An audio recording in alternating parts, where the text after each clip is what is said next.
भारत में जितने education institution है ये सभी अभी रैंकिंग में आना शुरू किए हैं।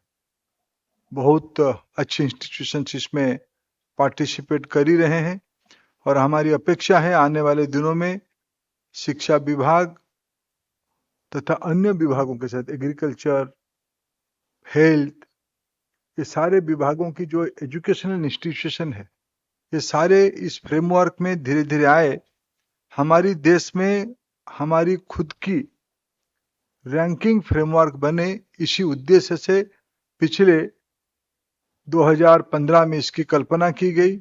2016 से उसकी पहला मानक तय किया गया, पहला घोषणा की गई और आज धीरे धीरे, पहले शायद पिछले साल तक तो 16 कैटेगरी का था, इस साल ये 17 कैटेगरी में हुआ है और आने वाले दिनों में और भी कैटेगरी बने, ये भी हमारा शुभेच्छा है। और आज जिन पार्टिसिपेंट्स को, जिन्होंने NIRF की रैंकिंग में पार्टिसिपेट किए, मैं उन सबको शुभेच्छा देता हूं और जिनको आज उस रैंकिंग प्रोसेस में रिकॉग्निशन मिली उनको भी हम आज बधाई देते हैं उनकी इस सफल प्रयास के लिए।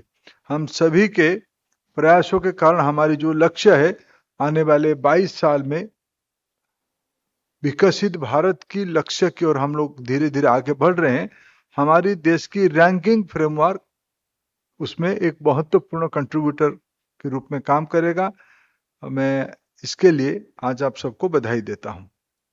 मित्रों, हमारे देश में हायर एजुकेशन में 2014-15 में लगभग 3.5 करोड़ से कम स्टूडेंट थे, जो बढ़ के आज लगभग 4.5 करोड़ हो गए हैं और इसकी लक्ष्य आने वाले 2030 तक हमारी GR 50% हो। अगर हम 50% को एब्सोल्यूट नंबर में कन्वर्ट करते हैं, जो आज 4.45 या 46 करोड़ हो रहा है, ये लगभग 9 करोड़ होगा।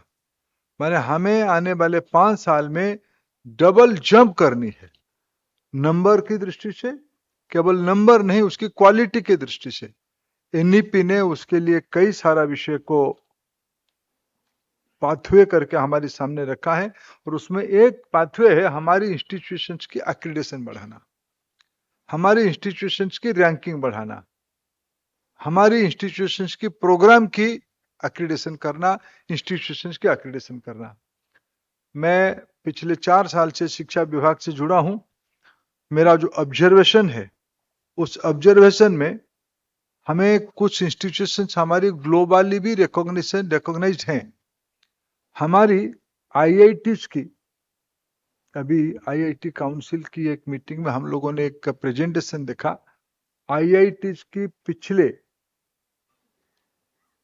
एक लंबे समय की डाटा को एनालिसिस करते हुए हमने ये पा रहा है, थोड़ा और डाटा ऑथेंटिकेशन की आवश्यकता भी है।